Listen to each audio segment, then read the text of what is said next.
justice, temperance, wisdom, courage. Applying ancient philosophy to modern times, this is the Sunday Stoic.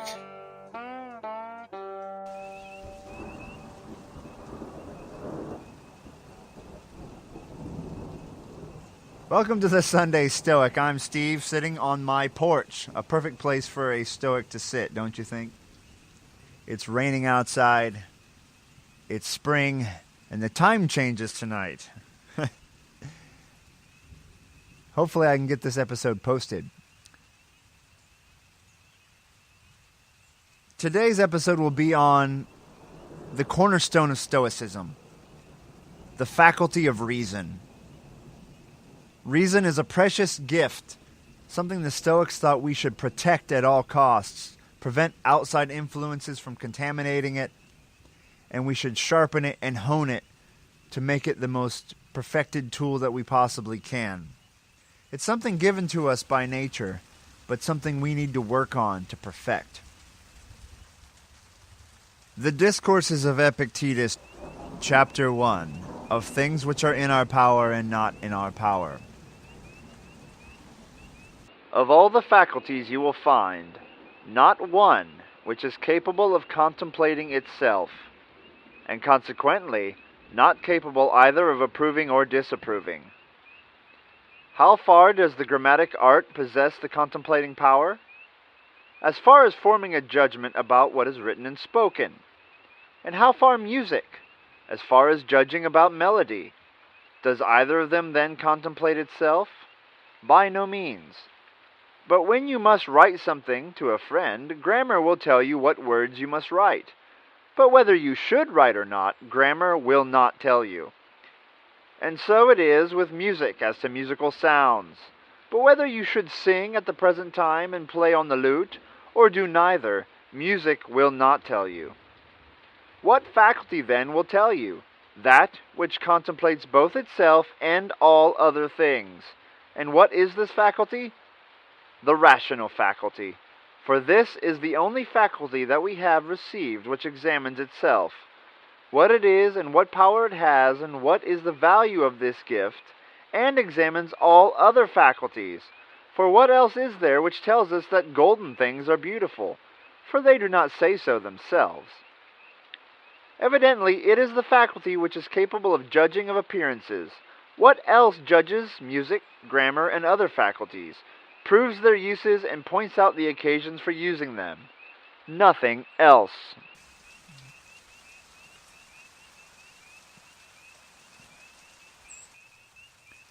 The Thoughts of Marcus Aurelius, Book 7, Number 8. Let not future things disturb thee, for you will come to them, and if it shall be necessary, with the same reason which you now use for the present things.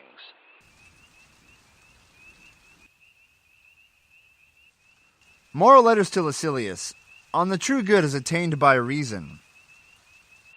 We condemn men who are slaves to their appetites and their lusts, and we scorn men who through fear of pain will dare no manly deed. But what wrong could such men be committing if they look merely to the senses as arbiters of good and evil? For it is to the senses that you and yours have entrusted the test of things to be sought and things to be avoided. Reason, however, is surely the governing element in such matters as this, as reason has made the decision concerning the happy life, and concerning virtue and honor also, as she has made the decision with regard to good and evil. In the first reading, Epictetus reminds us how unique reason is. We can study music, we can study grammar, but none of these things tell us when to play music, or if music is beautiful or not. And we don't know when to write a letter just because we know how to write a letter. But the faculty of reason tells us all these things, but it also has the unique property of being able to evaluate itself. You can think about whether something is reasonable, or how well you have applied reason this day. You can reflect on what you've done, and reflect on how reasonable you've been, and how you've messed up and how you may improve. In the second reading, Marcus Aurelius gives us inspiration and a reason not to worry about the future. He's telling us, don't worry about the things that are going to happen or might happen tomorrow, because once they occur, you will have the power of reason to apply to these situations and to solve these situations. You have that faculty of reason right now. You're using it right now to solve problems. You'll have that faculty of reason tomorrow. And if you're a good Stoic, that power of reason might even be a little bit better tomorrow. So you'll be even better prepared to solve problems tomorrow than you were today. And in the last reading by Seneca reminds us that reason is terribly important to be a good Stoic. Most people use their senses to determine what is good and evil. Oh, this feels good. This tastes good. This must be good. Just think of all the trouble you're going to get in if you always constantly simply pursue what feels good. You're going to be overweight. You're going to have kids from all kinds of different people, right? You're going to have too many children with lots of different people. You're going to sleep in instead of going to work. So you're going to dismiss your duties, dismiss all kinds of issues if you only pursue pleasure.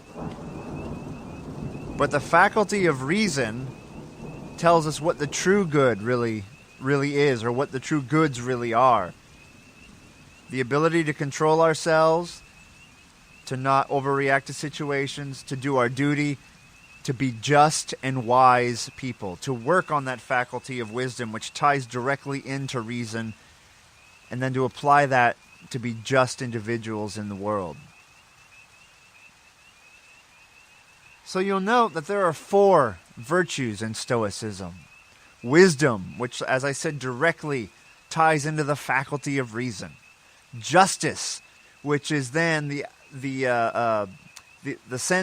use of reason to reach the conclusion that we are part of a community and we must live up to that role.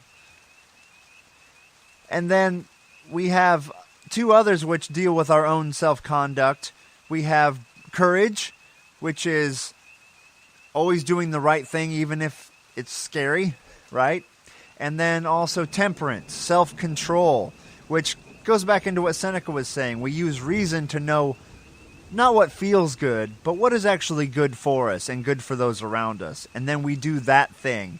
And in order to do that thing, we have to be brave and temperate. So all of these virtues tie together to make us a whole person, a whole Stoic. We can't ignore one and only cultivate, courage, or only cultivate wisdom. They all fit together to make us a whole person. And in this day and age, reason is more important than ever. People fall for scams online all the time, sharing fake news, giving money to, you get that email from that prince in some far-off land claiming that if you send him $1,000, it'll allow him to access his bank account, and and then you'll become rich when he gets his money, right? That's a simple example, but people fall for those things. But we need to apply reason all the time. You'll note that faith is not a virtue of Stoicism. You'll hear that in Christianity, faith is a virtue, but a Stoic would not consider that to be a virtue. That would be a terrible weakness, probably. That's my view anyway, because faith is claiming to know something that you don't know, believing in something that you have no evidence for, and that is the antithesis of reason. So you pursue things that you have good evidence for, right? And so it's very important that we live a life of reason. That doesn't mean you can't, go to church and things like that, but think about what is faith. And do you believe because you want to, or do you and it makes you feel good, or do you believe for a reason? Oh, now I'm getting struck by lightning.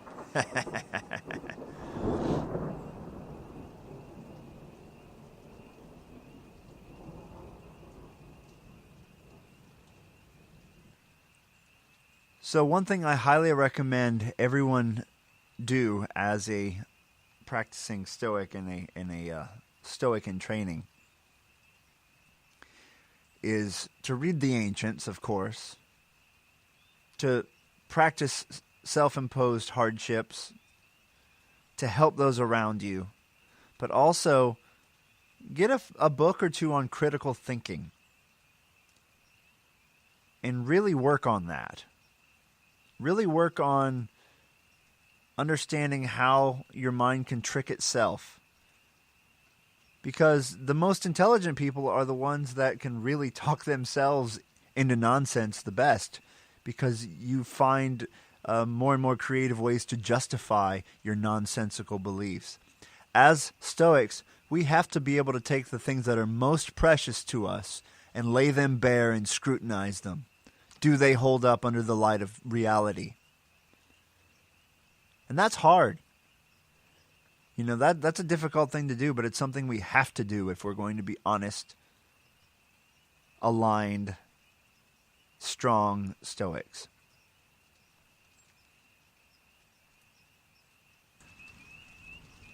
The year anniversary of the Sunday Stoic is coming up on the 1st of April, 2018. It's Easter this year. April Fool's Day and Easter at the same time. Gives you something to think about. You can leave me a voicemail at 501-503-3132, 501-503-3132, and tell me who you are, where you're listening from, and why you like Stoicism, and it will enter you into a drawing.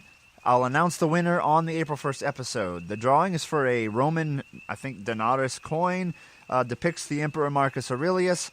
It's got a hole in it. I think someone wore it as a pendant at one time in history, who knows how long ago. You can also go to the website sundaystoic.wixsite.com/home and click on the microphone at the bottom of the screen and leave me a voicemail that way. Please record your messages by the 30th of March, 2018. Do it by basically by the 29th of March at midnight, whichever time zone you're in, because I will be putting the episode together that afternoon here in the U.S. and releasing it Sunday morning. So get me those messages as soon as you can. 501-503-3132. I'll leave the phone number in the show notes this week. And just a word to all of you out there there's been several people who want to be on the show as guests, and that is awesome. But bear with me. I live in the middle of nowhere, Arkansas. And I get the internet with an antenna in my yard that points at a hill that's several miles away. Also several kilometers away if you're listening in Canada or Europe or anywhere else but the United States. Anyway, there's an antenna on a hill far away, and I have an antenna in my yard that points at it. And so basically, I pay through the nose for internet but barely can stream Netflix if the weather's right.